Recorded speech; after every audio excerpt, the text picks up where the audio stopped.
Praise the Lord. सबको जय मसीह की। प्रभु यीशु मसीह के सामर्थ के नाम से हम इस समय इस लाइव संडे सर्विस में आपका स्वागत करते हैं और विश्वास करते हैं कि आप लोग सब अच्छे हैं और प्रभु की दया में हो, इसलिए धन्यवाद करते हैं।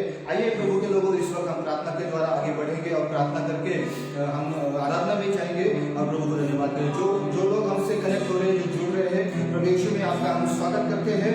और जो भी लाइव चर्च होने जा रहे हैं, आज लाइव चर्च में एक अच्छा सा सब्जेक्ट मैं आपके लिए लेके आया हूँ, लेकिन उससे पहले हम लोग प्रार्थना में जाएंगे, आराधना करेंगे और आराधना के बाद फिर हम लोग कुछ वचन से कुछ बातों को सीखेंगे। आइए इस वक्त हम प्रार्थना से आगे बढ़ेंगे, प्रभु को धन्यवाद करेंगे। धन्यवाद करते हैं स्वर्गीय पिता, इस समय के लिए परमेश्वर पिता, हम आपके हाथ में आते परमेश्वर पिता, आपकी सामर्थ के लिए धन्यवाद करते हैं, आपकी उपस्थिति के लिए धन्यवाद करते हैं। और ये समय परमेश्वर पिता आपने हमें दिया है, इस समय परमेश्वर पिता हमें आपने प्रभु परमेश्वर यहाँ पे प्रभु पर एक फेलोशिप में बुलाया है, परमेश्वर धन्यवाद करते हैं। जो कोई प्रभु हमसे कनेक्ट हो रहे हैं परमेश्वर यीशु मसीह के नाम से हर कोई आशीष से भर जाए और प्रभु आपका काम होने के लिए हम चाहते हैं, हम प्रार्थना करते हैं परमेश्वर पिता। आज का जो भी प्रभु परमेश्वर लाइव सर्विस है, जो भी चर्च होने जा रहा है, तो आपकी सामर्थ आपके अभिषेक से भर दीजिए। जो भी आराधना यहाँ पे होने जा रही है परमेश्वर पिता, वो आराधना भी आपकी सामर्थ से भरने के लिए हम चाहते हैं, प्रार्थना करते हैं परमेश्वर पिता। जो भी बच्चे से हम बातें करेंगे, जो सुनेंगे परमेश्वर पिता, जो परमेश्वर आप सिखाएंगे प्रभु, वो ग्रहण करने के लिए आप हमें चलाइए और आपके अभिषेक के द्वारा प्रभु हमें आप परमेश्वर प्रभु छू लीजिए परमेश्वर पिता, दया कीजिए। आगे के समय आपके हाथ में देते परमेश्वर पिता, हर एक को आपके हाथ में देते हुए आगे के समय में प्रभु आप चलाए। धन्यवाद करते हैं हर बात के लिए, यीशु मसीह के सामर्थ्य के नाम से हम प्रार्थना करते हैं। सुन और ग्रहण कर मेरे स्वर्गीय पिता, आमीन आमीन आमीन।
Hallelujah. Thank you, Jesus.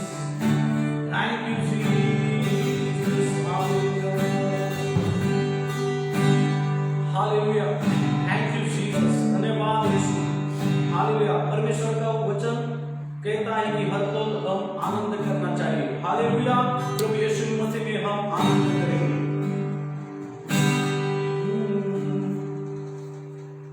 आनंद ही आनंद है मेरे यीशु के चरणों में। हे आनंद ही आनंद है मेरे यीशु के चरणों में। आनंद ही आनंद है मेरे यीशु के चरणों में। ओ आनंद ही आनंद है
हालेलुया। बहुत ही जल्द हमारा प्रभु यीशु मसीहा बादलों पे बैठ के सब विश्वासियों को लेने के लिए आने वाला है। इस बात को लेकर हम आनंद करेंगे, इस बात को लेकर हम उसकी आराधना करेंगे। सिर्फ यही आशा अब बाकी है, अब सिर्फ उसका इंतजार है, क्योंकि उसने हमसे प्यार किया। वो पिता परमेश्वर धन्यवाद, आपके प्यार के लिए धन्यवाद पिता। आपका प्यार महान, गहराई मिले सागर की, ऊंचाई मिले आसमां की, गहराई मिले सागर की, ऊंचाई मिले आसमां की, पर कोई ना पाएगा।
इस समय के लिए पिता परमेश्वर हम आपको धन्यवाद करते हैं। प्रभु इससे आगे का समय हम आपके हाथ में देते हैं। वचन के द्वारा हमसे बात कीजिए और आपका महिमा हो दीजिए। यीशु मसीह के नाम में मांगते हैं, आमीन आमीन आमीन। Thank you, praise the Lord. आइए प्रभु के लोगों, इस वक्त हम प्रभु को धन्यवाद करेंगे और प्रभु के वचन की ओर जाएंगे। जो भी परमेश्वर हमें आज हमसे आज बात करना चाहता है, तो हम लोग परमेश्वर के खुद को समर्पण करेंगे परमेश्वर के वचन के लिए और आगे हम लोग बढ़ेंगे। प्रभु आपको आशीषित करें। और बहुत सारे लोगों ने मुझसे कहा था कि आपको मराठी में प्रचार करने के बजाय हिंदी में करिए, ताकि हम लोग भी समझ पाए।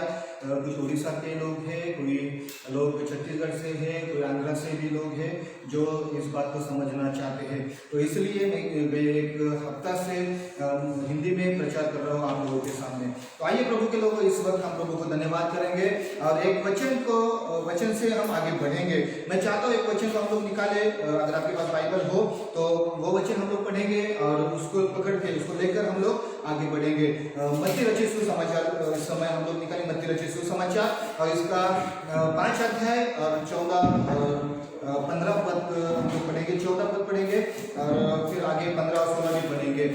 मैं आप लोगों के लिए पढ़ना चाहूँगा और परमेश्वर को धन्यवाद देना चाहूँगा इस वचन के लिए। और मैं विश्वास करता हूँ आज का वचन आपके लिए बहुत सी आशीष का काम करेगा।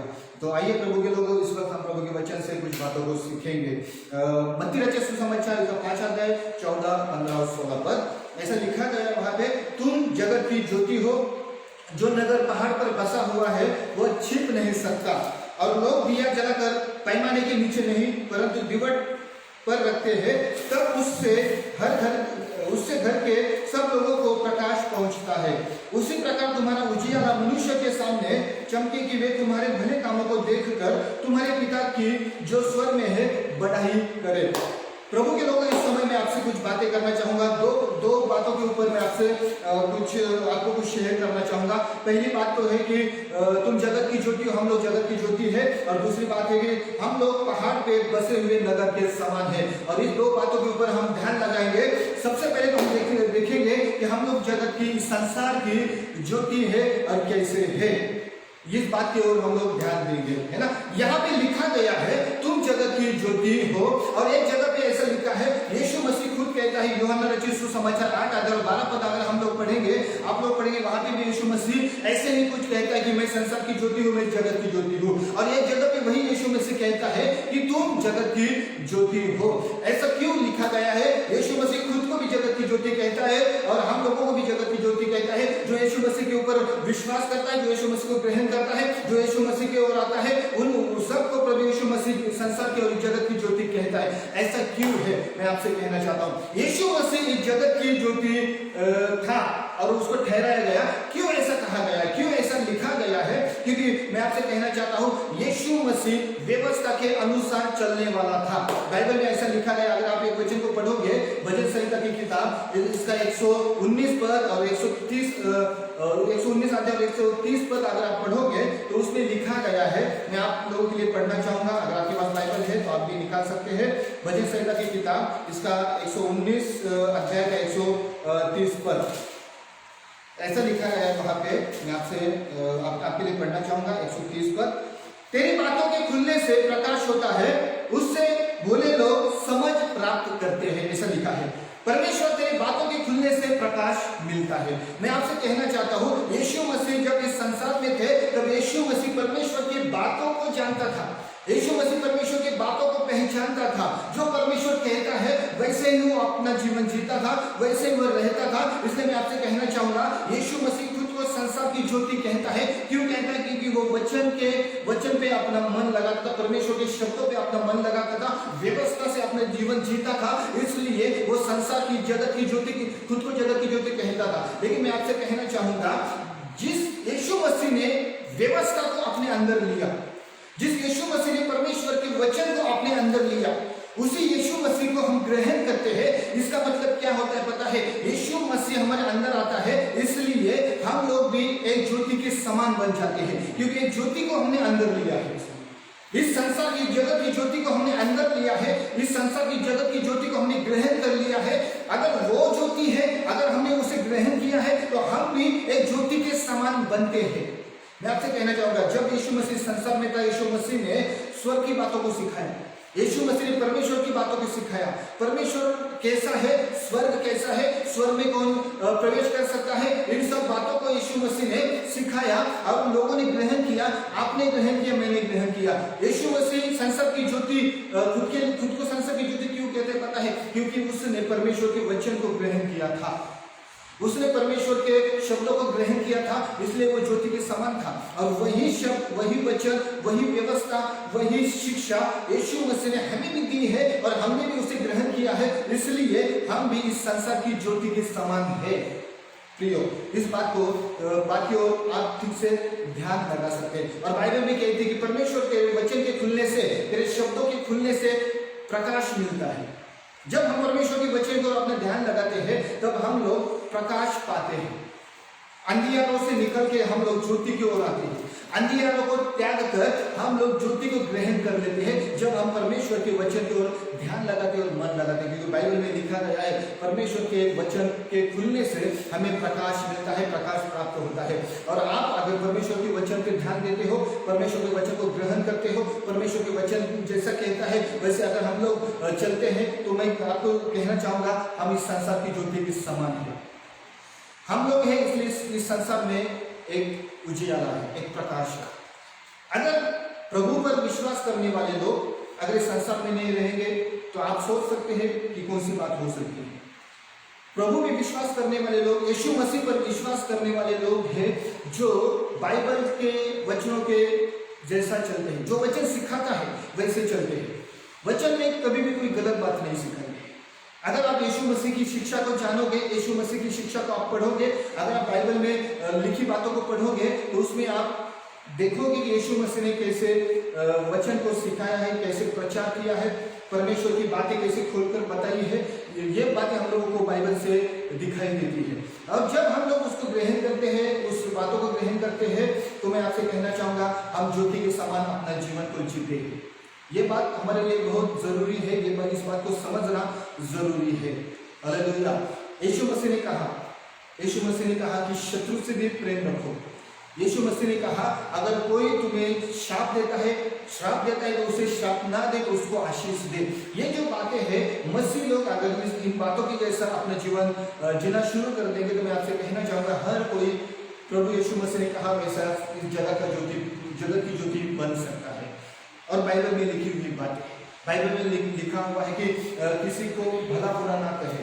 बाइबल में लिखा है कि किसी को गलत नजर से ना देखे। बाइबल में लिखा हुआ है कि अपने शत्रु से भी प्रेम रखो। बाइबल में लिखा है अपने पड़ोसी से प्रेम रखो। अगर कोई अपना मतलब हमें गालियां दे या फिर बैर रखे, उससे भी हम लोगों को प्रेम रखना है, ताकि हम लोग इस संसार की ज्योति के समान बन सके। और बाइबल भी हमें ऐसे ही कहती है। अगर आप भजन संहिता की किताब इसका 119 अध्याय के 105 पद अगर पढ़ोगे, वहां भी ऐसा लिखा गया है। 119 मैं आप लोगों के लिए पढ़ना चाहूंगा। 119 अध्याय का 105 पद अगर आप पढ़ोगे तो वहां भी ऐसे कुछ बातों को लिखा गया है।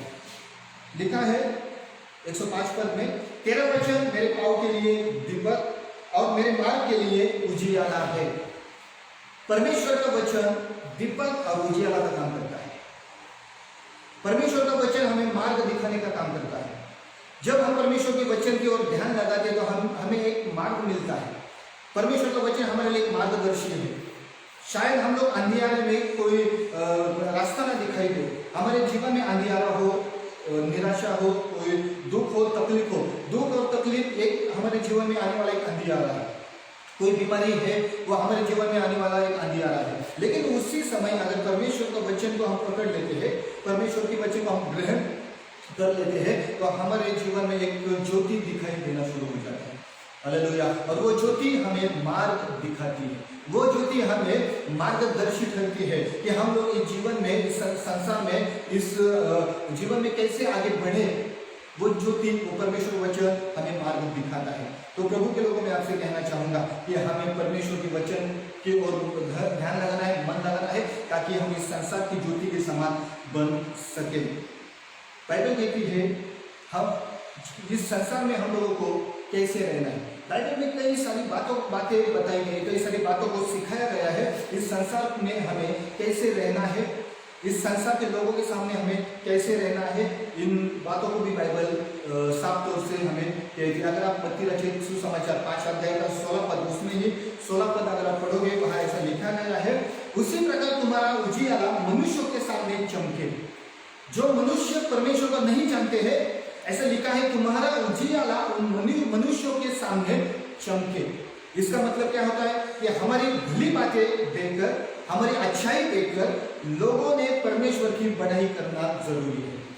जो मसीह लोग हैं, परमेश्वर पर विश्वास करने वाले लोग हैं, अगर वो गलतियां करना शुरू कर देंगे, अगर वो पाप करना शुरू कर देंगे, तो मैं आपसे कहना चाहूंगा कि हम लोग परमेश्वर के लोग कभी गिने नहीं जाएंगे, हम लोग ज्योति के लोग कभी गिने नहीं जाएंगे, हम लोग उस परमेश्वर के जन कभी गिने नहीं जाएंगे अगर हम लोग पाप करना शुरू कर देंगे।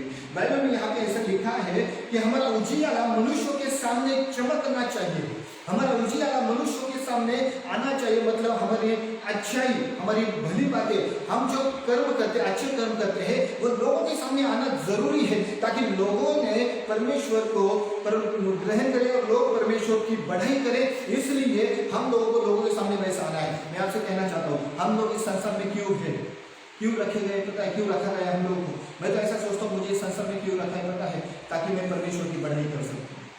मेरे मुंह से तो मैं परमेश्वर की बढ़ाई करता हूँ, मैं आराधना करता हूँ। अभी आप लोगों ने देखा है कि 2 भाई लोगों ने यहाँ पे आराधना की है, उन्होंने परमेश्वर की बढ़ाई को की है, उन्होंने अपने मुंह से। लेकिन मैं आपसे कहना चाहता हूँ, अपना जीवन अगर हम लोग बाइबल की वचन के जैसा जीना शुरू करेंगे, तो लोगों के सामने लोग भी परमेश्वर की बढ़ाई करना शुरू कर देंगे हमारा जीवन देखकर। हमारी लाइफ देखकर लोग भी परमेश्वर की बढ़ाई करना शुरू कर देंगे, और ये जरूरी है। यीशु मसीह ने वही किया। यीशु मसीह संसार में थे तब यीशु मसीह ने लोगों से प्रेम किया, लोगों को चंगाई दिया, किसी से बैर नहीं रखा, किसी से कोई गलत बात नहीं की, कोई गलतियां उसने नहीं की। बाइबल में ऐसा लिखा गया है। अगर हम प्रभु यीशु पे विश्वास करने वाले लोग हैं तो हमें भी अपनी लाइफ वैसे ही जीना जरूरी है, क्योंकि यहाँ पे लिखा है 16 पद में साफ तौर से लिखा है, उसी प्रकार तुम्हारा उजियाला मनुष्य के सामने चमके कि वे तुम्हारे भले कामों को देखकर, लिखा है भले कामों को देखकर। अगर भले काम हम लोग सोचना शुरू करेंगे, कई सारे भले काम होते हैं। बाइबल में बहुत सारे भले कामों का वर्णन किया है, एक बड़ा लिस्ट आप लोगों को दिखाई देगा। अगर आप रोमियो की किताब पढ़ोगे, रोमियो की किताब 12 अध्याय और 9 पद से लेके अगर 21 पद तक आप पढ़ोगे, रोमियो की किताब 12 अध्याय 9 से लेके 21 पद अगर आप पढ़ोगे तो वहां पे भले कामों की लिस्ट दी गई है, बहुत बड़ी लिस्ट है। अगर उस लिस्ट को आप पढ़ना शुरू करोगे तो आप समझ जाओगे कि परमेश्वर आपसे क्या चाहता है। उस लिस्ट को मैं चाह रहा हूँ कुछ बातें उससे आपके लिए मैं पढ़ूँ।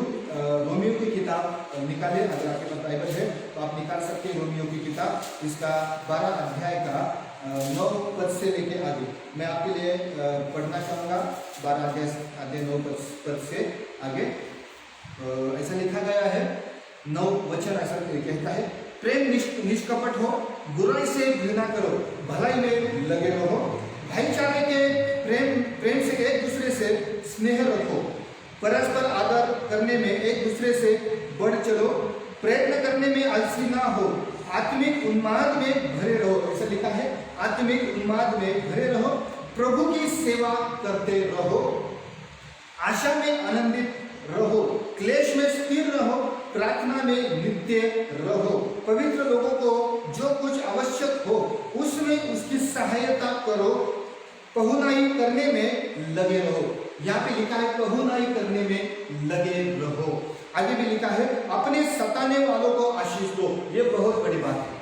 अगर आप इस संसार की ज्योति बनना चाहते हो तो अपने सताने वालों को आशीष देना सीखे। ये बात हमारे लिए बहुत ही आशीष का कारण हो सकती है। परमेश्वर चाहता है कि हम आशीषित हो, परमेश्वर चाहता है कि हम आशीषित जीवन जिए, इसलिए परमेश्वर इस बातों को कहता है। लिखा है अपने सताने वालों को आशीष दो, आगे लिखे आशीष दो, श्राप न दो, है ना। कई बार यहाँ पे हम लोग गलती कर देते हैं। अगर कोई हमें भला बुरा कहता है तो हम दुगनी ताकत से उसे भला बुरा कहना शुरू कर देते हैं। अगर कोई हमें गाली गलौज करता है, वो 2 गाली देता है तो हम 4 गालियां देना शुरू कर देते हैं। ये मसीहत नहीं है, ये क्रिश्चियनिटी नहीं है। क्रिश्चियनिटी किसे कहते हैं? अपने सताने वालों को आशीष दो। बाइबल कहती है अपने सताने वालों को। अगर आपको इस संसार की ज्योति बनना है, इस संसार का आपको उजियाला बनना है, तो मैं फिर से कहता हूं अपने सताने वालों को आशीष दो। ये बाइबल कहती है। और ये लिस्ट है भले कामों की लिस्ट जो परमेश्वर ने बाइबल में लिखी हुई दी है। और इन बातों को अगर हम ग्रहण करते, इन बातों के ऊपर हम मन लगाते हैं, तो मैं आपसे कहना चाहूंगा कि हम एक सच्चे मसीह कहलाएंगे, प्रभु के सच्चे जन हम लोग कहलाएंगे। आगे भी बहुत सारी बातों को लिखा है। 15 पद अगर पढ़ोगे उसमें 12 से 15 पद वहां पे लिखा है, आनंद करने वालों के साथ आनंद करो और रोने वालों के साथ रो, आपस में एक सा मन रखो, अभिमानी न हो, परंतु दिनों के साथ संगति रखो, अपनी दृष्टि में बुद्धिमान न हो, बुराई के बदले किसी से बुराई न करो। ऐसा लिखा है बुराई के बदले। अगर कोई बुराई करता है तो उस बुराई के बदले आप कोई भी बुराई ना करो, बुराई का बदला ना लो। अगर बुराई मिलती है तो उसके बदले बुराई ना दो। बाइबल में लिखा है अगर बुराई मिलती है तो उसके बदले अच्छाई करना सीखो। कठिन है, बहुत कठिन है, मैं जानता हूँ बहुत कठिन है, लेकिन यही मसीहत है। इस संसार में अगर हम लोग को रहना है तो यही मसीहत है, यही क्रिश्चियनिटी है, और उसको पकड़ के हम लोग को चलना है। क्योंकि हम लोग इस बात पे विश्वास करते हैं यीशु मसीह जल्द आने वाले हैं अपने राज्य को बनाने के लिए। अपना राज्य वो स्थापित करेगा और वही लोग उसके राज्य में रह पाएंगे जो लोग परमेश्वर के वचन के अनुसार अपनी जिंदगी जीते हैं, अपने जीवन को जीते हैं। और परमेश्वर यहाँ पे कहता है बुराई के बदले किसी की बुराई ना करो। आगे लिखा है जो बातें सब लोगों के निकट भली है उनकी चिंता किया करो, जहां तक हो सके तुम भला मनुष्य सब मनुष्यों के साथ मेल मिलाप रखो। हे प्रियो, बदला ना लेना, किसी बात का बदला ना दो, परंतु परमेश्वर के क्रोध को अवसर दो, क्योंकि लिखा है, बदला लेना मेरा काम है। परमेश्वर कहता है बदला लेना मेरा काम है। प्रभु कहता है मैं ही बदला दूंगा, परंतु यदि तेरा बैरी भूखा हो तो उसे खाना खिला, यदि प्यासा हो तो उसे पानी पिला, क्योंकि ऐसा करने से तू उसके सिर पर आग के अंगूरों का ढेर लगाएगा। बुराई से न हारो, परंतु भलाई से बुराई को जीत लो। ऐसा लिखा है, बुराई से न हारो परंतु भलाई से बुराई को जीत लो। और अगर हम लोगों को संसार की ज्योति बनना है, जगत की ज्योति बनना है, तो इन बातों को हम लोगों को ध्यान में रखना है। और एक वचन मैं आपसे शेयर करना चाहूंगा, फिलिप्पियों की किताब 2 अध्याय का 15 पद। फिलिप्पियों की किताब 2 अध्याय का 15 पद अगर आप निकालोगे, उसमें भी ऐसे ही कुछ बातों को हमारे सामने रखा है। मैं आपके लिए पढ़ना चाहूंगा 2 अध्याय का 15 पद। फिलिप्पियों की किताब 2 अध्याय का 15 पद ऐसा लिखा है, ताकि तुम निर्दोष और भूले होकर टेढ़े और हठीले लोगों के बीच परमेश्वर की निष्कलंक संतान बने रहो। अगर आपको इस जगत की ज्योति बनना है तो ऐसा लिखा है, परमेश्वर की संतान बने, निष्कलंक संतान बने रहो। निष्कलंक इसका मतलब क्या होता है? कोई भी कलंक हमारे ऊपर ना रहे, कोई भी हमारे ऊपर उंगली ना उठाए, ऐसी लाइफ हमारी होनी जरूरी है, ताकि उसी वैसा ही अगर हम लोग जीते हैं तभी हम इस संसार की ज्योति कहलाएंगे। लिखा गया है, परमेश्वर के निष्कलंक संतान बने रहो, जिनके बीच में तुम जीवन का वचन लिए हुए जगत में जलते दीपकों के समान दिखाई देते हो। अगर हम परमेश्वर के संतान है, निष्कलंक संतान, तो हम एक दीपक के समान दिखाई देंगे। बाइबल में लिखा है एक दीपक के समान। आगे भी ऐसा लिखा है, अपना चाल चलन अच्छा होना चाहिए। अगर हम लोगों को इस संसार की ज्योति बनना है तो हमारा चाल चलन भी हमें अच्छा रखना जरूरी है। अगर आप पढ़ोगे 1 पीटर 2 अध्याय का 12 पद, पत्री की पहली पत्रस की पहली पत्री इसका 2 अध्याय और 12 पद हम लोग पढ़ेंगे। 1 पत्रस 2 का 12 मैं आप लोगों के लिए पढ़ना चाहूंगा। अगर आपके पास बाइबल आप निकाल सकते हो, पढ़ सकते हो, या फिर इन बातों को आप लिख सकते हो, नोट बना सकते हो। ऐसा लिखा है 1 पत्रस 2 का 15 पद में ऐसा लिखा है, क्योंकि परमेश्वर की इच्छा यह है कि तुम भले काम करने के द्वारा, ऐसा लिखा है, परमेश्वर की इच्छा तो यह है कि तुम लोग भले काम करते रहो और भले काम करने के द्वारा निर्बुद्धि लोगों की अज्ञानता की बातों को बंद कर दो। ऐसा लिखा है, जो निर्बुद्धि लोग हैं उनकी अज्ञाता, ऐसा लिखा है, जो वो समझ नहीं पाते कुछ बातों, है ना। और वो आगे ऐसा लिखा है, उनकी वो समझ अज्ञानता की बातें जो होती है उनको बंद कर दो। कई सारे लोग हमारे विरोध बातें करते हैं, है ना, लेकिन हम लोग भले काम करके, अच्छे काम करके उन लोगों को हम लोग अपना बना सकते हैं। उनकी अज्ञानता है, बाइबल में लिखा है, वो जानते नहीं, वो अज्ञानी है। अगर आपके खिलाफ वो बातें करते वो अज्ञानी है, वो बाइबल को जानते नहीं। अगर वो आपके खिलाफ अगर कोई षड्यंत्र करते तो अज्ञानी है, वो बाइबल को जानते नहीं है। अगर वो आपके खिलाफ अगर कोई झगड़ा करते हैं तो अज्ञानी है, वो बाइबल को जानते नहीं है। लेकिन आप तो ज्ञानी हो, आप तो बाइबल को जानते हो, इसलिए बाइबल क्या कहती है पता है, यहाँ पे लिखा गया है कि आप ज्ञानी हो, बाइबल लिखा है, और आपकी भले काम उनके सामने दिखाओ, ताकि वो आपके विरुद्ध में जो भी बातें करते हैं, आपके विरुद्ध में जो भी वो कहते हैं, वो ना कर सके। अपने भले कामों को देखकर बाइबल में ऐसे लिखा, अपना चाल चलन, अपना जो चाल चलन होता है वो सही होना चाहिए। परमेश्वर के सामने, लोगों के सामने अपना चाल चलन सही होना जरूरी है, ताकि लोग परमेश्वर की बढ़ाई कर सके। प्रभु के लोग इस बात की ओर ध्यान लगाएं, अपना चाल चलन हमें अच्छा रखना जरूरी है, क्योंकि हम लोगों को, हम मसीह लोग हैं, कई सारे लोग हमें देखते हैं संसार में, हम लोग एक मसीह कह के कहते हैं, कई सारे लोग हमें देखते हैं, तो हमारा चाल चलन भी उनके सामने अच्छा होना जरूरी है। कुछ वचन और भी हमसे कहता है, 2 कुरिन्थी अगर आप पढ़ोगे, 2 कुरिन्थी इसका 8 अध्याय का 11 पद अगर आप पढ़ोगे, 8 का 11 मैं आपके लिए पढ़ना चाहूंगा। 2 कुरिन्थियों की पत्री इसका 8 अध्याय का 21 पद हम लोग पढ़ेंगे। 2 कुरिन्थी 8 का 21, चलिए, वहां पे ऐसा लिखा है, क्योंकि जो बातें केवल प्रभु ही के निकट नहीं परंतु मनुष्यों के निकट भी भली है, हम उनकी चिंता करते रहे। जो बातें मनुष्यों के लिए भी भली है वो उन बातों की हम चिंता करते रहे, ताकि हम इस संसार की ज्योति के समान कहलाते हैं, बने हुए हैं। रोमियो की किताब 12 अध्याय का 17 पद में हम लोगों ने पढ़ा है। अभी हम लोगों ने 12 अध्याय 17 पद भी पढ़ा है, फिर एक बार उसको हम लोग पढ़ेंगे। रोमियो की किताब 12 अध्याय का 17 पद, उसमें ऐसा लिखा गया 17 पद में, बुराई के बदले किसी से बुराई ना करो। फिर एक बार वही वचन को हम लोग पढ़ेंगे, बुराई के बदले किसी की बुराई ना करें। यह है संसार में ज्योति के समान बनना। और मैं आपसे कहना चाहता हूं, यीशु मसीह खुद ऐसा ही था। इस संसार में वो खुद को संसार की ज्योति कहता है, वो खुद को इस जगत की ज्योति कहता है, क्योंकि उसके अंदर वो बातें थी जो संसार को उजियाला दे सकती थी। अगर हमारे अंदर वो बातें आती है तो हम भी इस संसार के लिए एक ज्योति के समान बन सकते हैं। और कुछ वचन अगर आप पढ़ोगे, बाइबल में लिखा है, कोई हमें दोष ना दे, ऐसा हमें अपना जीवन जीना है, कोई दोष ना लगाए, है ना।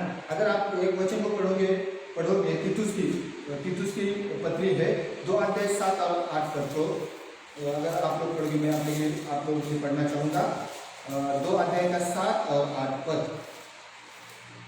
तीतुस के नाम पौलुस प्रेरित की पत्री, तीतुस की पत्री, उसमें लिखा है 2 अध्याय 7 और 8 पद में ऐसा लिखा है, सब बातों में अपने आप को भले कामों का नमूना बनाओ। ऐसा लिखा है, सब बातों में अपने आप को भले कामों का नमूना बना। भले काम जिसे जगत की ज्योति भी कहा जाता है। अच्छाई करना कभी ना छोड़े, अच्छाई करना कभी ना त्यागे, अच्छाई करते रहिए। बाइबल में लिखा है, भले कामों का नमूना बनो। आगे लिखा है, तेरे उपदेश में सफाई और गंभीरता हो और ऐसी खराई पाई जाए कि कोई उसे बुरा न कह सके। प्रियो, हमारे अंदर ऐसी खराई होनी चाहिए कि कोई उसे बुरा ना कह सके, कोई उंगली ना उठा सके। अगर आपके ऊपर कोई उंगली उठाता है बुरे कामों के वजह से, तो आप अभी तक मसीहत में कमजोर हो। बुरे कामों की वजह से अगर कोई हमारे ओर उंगली उठाता है तो हम मसीहत में कमजोर हैं। हम खुद को मसीह तो कहते हैं, लेकिन मसीहत हमारे अंदर नहीं है अगर कोई हमारे ओर उंगली उठाता है। बाइबल में लिखा है कि हम लोगों को भले कामों का नमूना बनना है। आगे लिखा है, ऐसे हमारे अंदर ऐसी खराई पाई जाए कि कोई उसे बुरा न कह सके, जिससे विरोधी हम पर कोई दोष लगाने का अवसर न पाकर लज्जित हो जाए। कई सारे विरोधी लोग, है ना, ऐसा लिखा है, हम पर कोई दोष लगाने का अवसर न पाकर, कोई दोष लगाने का अवसर। प्रियो, मैं आपसे कहना चाहूंगा, मनुष्य हमारा विरोधी नहीं है। हर एक मनुष्य उसी परमेश्वर की संतान है। हर कोई, परमेश्वर ने हर किसी को बनाया है। हमारा बनाने वाला जो परमेश्वर है, हर किसी को उसने बनाया। कोई हमारा विरोधी नहीं है, कोई मनुष्य हमारा शत्रु नहीं है। लेकिन फिर भी कई सारे लोग हमारे विरुद्ध बातें करते हैं। उसका रीजन है हमारी गलतियों के कारण कई सारे लोग हमारे विरुद्ध बातें करते हैं। और यहाँ पे ऐसा लिखा गया है, कोई भी हमारे विरुद्ध बातें ना करे। अगर ऐसा लगता हो तो उन्हें अवसर ना दो। गलत काम करके, बुरे काम करके हम लोगों को उनको अवसर नहीं देना है। हम लोग खुद को संभल कर रखना है। अपनी बातों पर हमें कंट्रोल करना है, अपने मुख पर हमें कंट्रोल करना है, हमारी सोच पर हमें कंट्रोल करना है। गलतियां करना बंद होना जरूरी है, ताकि हम इस जगत की ज्योति कहलाए, इस जगत की ज्योति के समान बन सके। और बाइबल भी हमें ऐसे ही कहती है। लिखा गया है कि कोई भी विरोधी हमें दोष ना लगाए, ऐसा हमें अपना लाइफ जीना जरूरी है। और एक वचन अगर आप पढ़ोगे, फिर एक बार 1 पीटर अगर आप पढ़ोगे 3 अध्याय का 16 पद, पत्रस की पहली पत्री 3 अध्याय का 16 पद, 3 का 16 अगर आप पढ़ोगे, उसमें ऐसा लिखा गया है 16 पद में, और विवेक भी शुद्ध रखो, इसलिए कि जिन बातों के विषय में तुम्हारी बदनामी होती है, उनके विषय में वे जो मसीह में तुम्हारे अच्छे चाल चलन का अपमान करते हैं लज्जित हो। कई सारे लोग अपने अच्छे चाल चलन का भी अपमान करते हैं। हम अच्छी चाल चलन रखते हैं, लेकिन कई सारे लोग हमें अच्छे चाल चलन से भी अपमानित करते हैं। लेकिन क्या लिखा गया है, अपना चाल चलन फिर भी अच्छा रखो। जो बदनामी करते हैं वो लज्जित हो। लज्जित तभी होंगे जब अपना चाल चलन हम अच्छाई से रखें। बाइबल में लिखा गया है, वो लोग भी लज्जित हो जाएंगे अगर अपना चाल चलन उनके सामने हम अच्छा रखें। अगर कोई गाली देता है तो गाली के बदले अगर हम प्यार करते हैं, प्यार देते हैं, तो उसके मन में भी बदलाव आएगा। वो गालियाँ देना बंद करेगा। वो भी सोचेगा कि मैंने इसको गाली दी है लेकिन फिर भी इसने मुझसे प्यार से बात की है। ऐसा क्यों होगा पता है? ऐसा क्यों होगा कि हम उससे प्यार से बात करते हैं, उसके मन में बदलाव दिखाई देगा। यार ये सही बात है, सच्ची बात है, उसके मन में भी ये बदलाव दिखाई देगा। मेरे प्रिय, हम संसार की ज्योति के समान, जगत की ज्योति के समान है। और बाइबल में भी ऐसा लिखा हुआ है, बाइबल में ऐसा लिखा हुआ है। तो हमारा चाल चलन अच्छा होना जरूरी है, हमारा रहन सहन अच्छा होना जरूरी है, लोगों से बात करना भी, बात भी अच्छे से करना जरूरी है। हमारी बातों में कोई भी बुराई ना हो, हमारे चाल चलन में कोई बुराई ना हो, ताकि हम लोग इस जगत की ज्योति के समान बन सके। पहली बात, हम इस जगत की ज्योति है। दूसरी बात, हम नगर पे बसे हुए पहाड़ के समान है। आइए फिर से उस वचन को हम लोग पढ़ेंगे, मत्ती की किताब इसका 5 अध्याय 14 पद। फिर एक बार हम लोग पढ़ेंगे 5 का 14। क्या लिखा गया है 14 पद में? तुम जगत की ज्योति हो, जो नगर पहाड़ पर बसा हुआ है वो छिप नहीं सकता। दूसरी बात, आप पहाड़ पे बसे हुए नगर के समान हो। पहली बात तो आप संसार की ज्योति हो, इस जगत की ज्योति हो, और दूसरी बात आप पहाड़ पे बसे हुए नगर के समान हो। प्रियो, मैं आपसे कहना चाहूंगा, जो नगर पहाड़ पे बसता है वो कभी छिप नहीं सकता। जो नगर अगर किसी जंगल में बसता है, पेड़ और पौधों के कारण वो छिप सकता है। जो नगर पहाड़ के नीचे बसता है वो नगर भी छिप सकता है, लेकिन जो नगर पहाड़ के ऊपर बसा हुआ होता है वो कभी भी छिप नहीं सकता।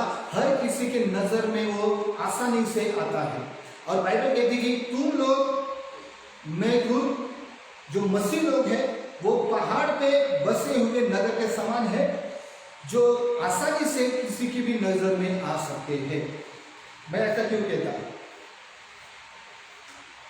जो मसीह लोग हैं पहाड़ पे बसे हुए नगर के समान, वो लोग कभी गलतियां नहीं करते, कभी गलतियां नहीं करते। लेकिन एक आध बार उन्होंने गलती कर दी तो सब लोगों के नजर में वो गलती आ जाती है। अगर कोई मसीह है, कई सालों से वो शराब नहीं पीता है, उसने शराब तो वो हाथ भी नहीं लगाता है शराब। किसी गांव में वो रहता है, सब लोग उसको जानते हैं और सब लोग पहचानते हैं कि ये अच्छा है, ये कोई नशा नहीं करता है, ये कभी भी कोई शराब नहीं पीता है, ना कोई स्मोकिंग करता है। सभी लोग उसको पहचानते हैं।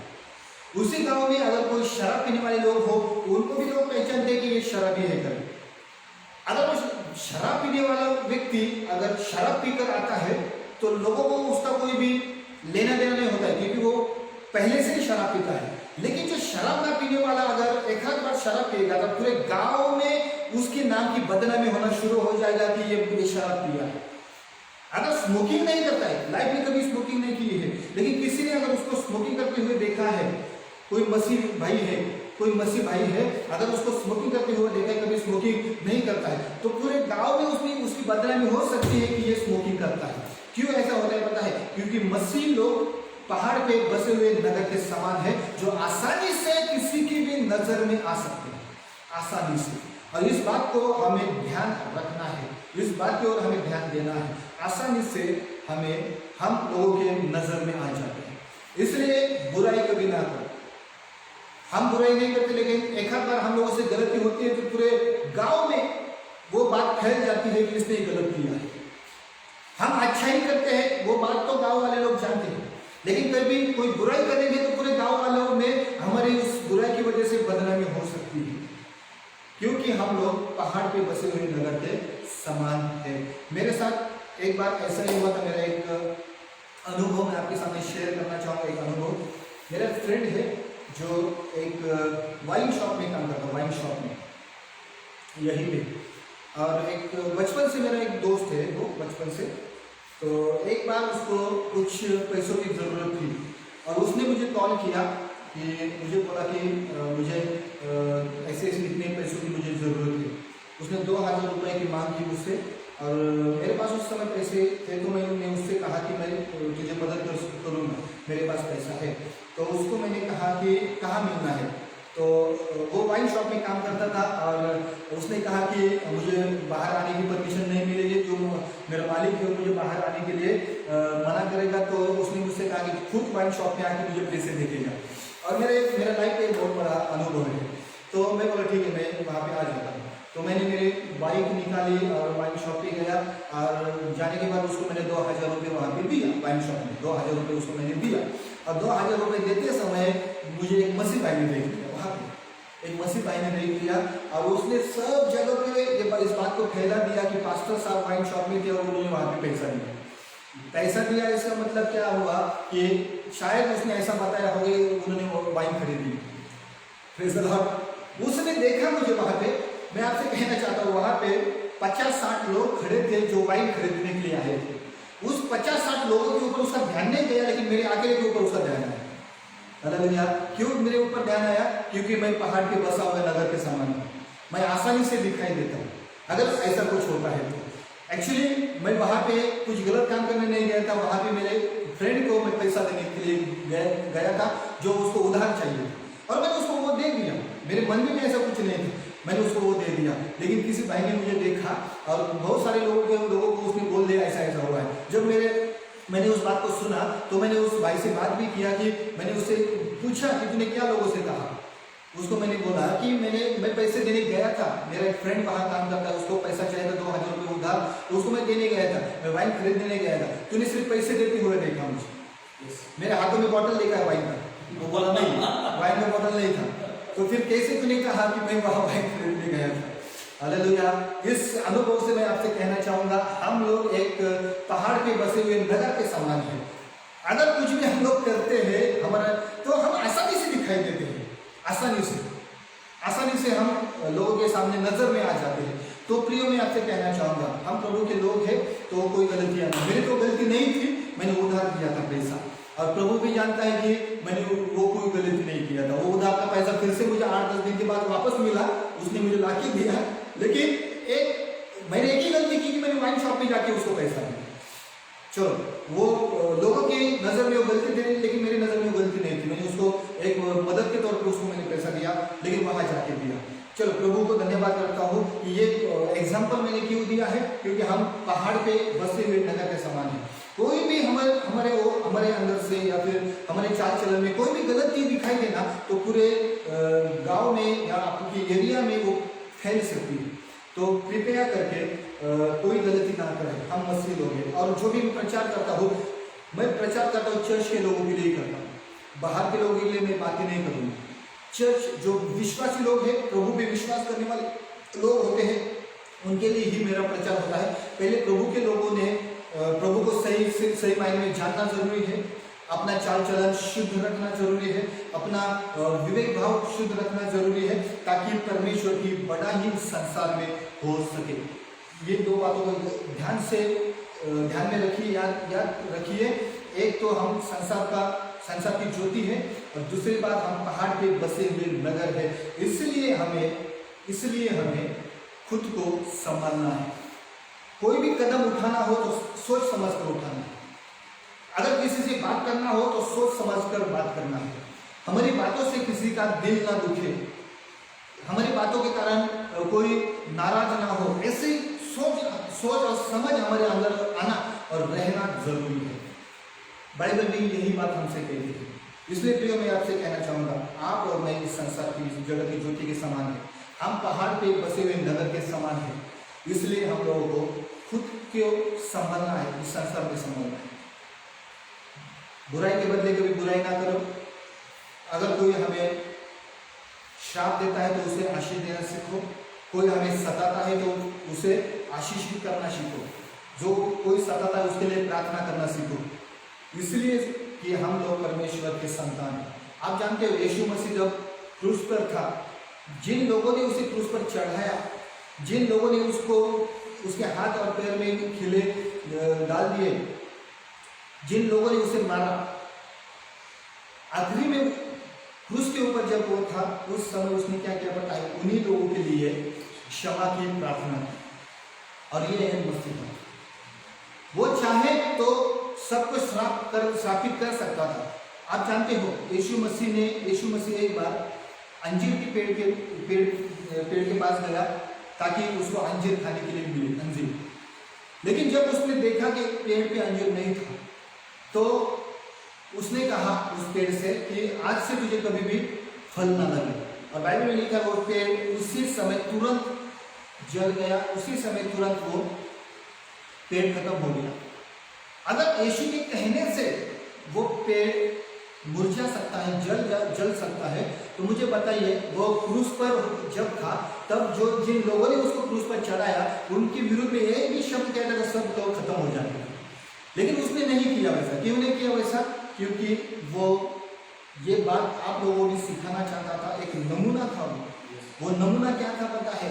कि जो सताने वाले हैं उनको भी आशीष दो। और क्रूस पर होने के बावजूद जो दुख वो क्रूस पर सह रहा था, इसके बावजूद उसने अपने सताने वालों के लिए क्षमा के लिए प्रार्थना और विनती की। ये बहुत बड़ी बात है हम लोगों के लिए समझने के लिए। इसलिए प्रभु के लोगों, मैं आपसे कहना चाहूँगा, इस जगत की ज्योति के समान बने रहो, भले काम करो, बुरे कामों से अपना मन फिराओ, कोई भी बुराई अपने अंदर से बाहर ना निकले। परमेश्वर भी यही चाहता है, क्योंकि आप पहाड़ के बसे हुए नगर के समान हैं। आइए हम प्रार्थना करेंगे और प्रभु को धन्यवाद करेंगे। जहाँ कहीं आप हो, आप परमेश्वर आपको आशीषित करें इस वचन के द्वारा। आइए हम प्रार्थना में आगे बढ़ेंगे। धन्यवाद करते हैं स्वर्गीय पिता इस समय के लिए। परमेश्वर पिता जो भी वचन अभी परमेश्वर हम लोगों ने देखा है, जो भी जिस वचन से हम लोगों ने बात किया है, जो भी प्रभु आपने हमें सिखाया है, वो हर एक वचन प्रभु यीशु मसीह हमारे लिए एक आशीष का कारण बने। जो कोई प्रभु परमेश्वर आज का वचन सुन रहा था, यीशु मसीह के सामर्थ्य नाम से हर कोई आशीषित हो जाए। प्रभु अगर कोई बीमारी में है, अगर प्रभु परमेश्वर बाबा कोई परमेश्वर कोरोना वायरस इन्फेक्टेड है, यीशु मसीह के नाम से चंगाई को प्राप्त करके प्रभु आप छू लीजिए परमेश्वर पिता। आपकी सामर्थ काफी है परमेश्वर पिता चंगाई देने के लिए। धन्यवाद करते हैं परमेश्वर पिता, हर किसी के ऊपर आपके आशीष होने के लिए, हर किसी के ऊपर आपका हाथ होने के लिए हम चाहते हैं और प्रार्थना करते हैं। हम प्रार्थना करते हैं परमेश्वर इस भारत देश के लिए, जो भी कोरोना वायरस भारत देश में परमेश्वर पिता ज्यादा से ज्यादा फैल रहा है, परमेश्वर मसीह के नाम से हर एक कोरोना वायरस को हम डांटते हैं, परमेश्वर मसीह के नाम से हम खत्म करते हैं। प्रभु परमेश्वर धन्यवाद करते हैं, आपकी दया परमेश्वर भारत देश के ऊपर होने के लिए हम चाहते हैं, हिंदुस्तान के ऊपर होने के लिए हम चाहते हैं परमेश्वर पिता। और हर एक बीमारी प्रभु यहाँ से निकल जाए, ऐसा आप करिए परमेश्वर पिता। आपकी दया होने के लिए हम प्रार्थना करते हैं। जो कोई प्रभु परमेश्वर आज का वचन जिस किसी ने सुना है, हर किसी के लिए आज का वचन एक आशीष का कारण बने, इसलिए हम प्रार्थना करते हैं, हम चाहते हैं परमेश्वर पिता। धन्यवाद करते हैं, हर किसी को आप आशीषित करिए परमेश्वर पिता। आगे का समय आपके हाथ में देते हुए परमेश्वर पिता। और परमेश्वर पिता आगे का जो संडे होगा, उस संडे में परमेश्वर जो बातें हम सीखेंगे प्रभु, उसके लिए अभी से हम प्रभु पर तैयार होना चाहते हैं और आप हमें तैयार कीजिए परमेश्वर पिता। धन्यवाद करते हैं परमेश्वर मसीह के नाम से। जो भी मेरी आवाज को सुन रहा है, इसी समय आशीष को पाए और ग्रहण करे, इसी समय चंगाई को पाए और परमेश्वर मसीह के नाम से चंगाई को ग्रहण करे। धन्यवाद करते परमेश्वर इस समय के लिए। हम सब आपके हाथ में आते, आगे का समय आपके हाथ में देते हुए यीशु मसीह के नाम से प्रार्थना करते, सुन और ग्रहण कर मेरे स्वर्गीय पिता। आमीन आमीन। नेक्स्ट संडे फिर एक बार हम लोग ठीक 11 बजे ऑनलाइन चर्च में हमारी मुलाकात होगी। तब तक प्रभु यीशु मसीह आपको आशीषित करें। और कोई अगर इस चर्च के लिए सेवा के लिए अगर कोई मदद करना चाहे तो आप जरूर मदद कर सकते हैं। अगर आपकी भेंट हो, आपका अगर कोई भी अर्पण हो तो आप मदद के तौर पे आप भेज सकते हैं, आपके लिए प्रार्थना किया जाएगा। और उसके लिए मेरा जो गूगल पे और फोन पे नंबर है, वो नंबर है 7588168166। मराठी में मी कुछ लोगों से बात करना चाहूँगा। जर कोणाला चर्चसाठी मदत करायची असेल, तुम्हाला आजचं वचन आवडलं असेल तर तुम्ही जरूर तुमचं अर्पण आणि तुमचा दशमांश तुम्ही बँक अकाउंटवर टाकू शकता। त्याची विशेष प्रार्थना केली जाईल आणि त्याचा उपयोग सेवेसाठीच केला जाईल। कारण की आज जे घेतलेले आपण चर्चच्या स्वरूपामध्ये घेतलेले आणि चर्चमध्ये एक विधी आहे, अर्पण विधी, तो तुम्ही करू शकता। त्यासाठी माझा गूगल पे आणि फोन पे नंबर आहे 75 88 16 81 66। स्क्रीनवर तो नंबर तुम्हाला दिसेल, कोणीतरी स्क्रीनवर नंबर टाकेल, जरूर तुम्ही तुमचं अर्पण आणि दशमांश तुम्ही पाठवू शकता. प्रभू तुम्हाला मोठ्या प्रमाणात आशीर्वादित करो. God bless you. Praise the Lord.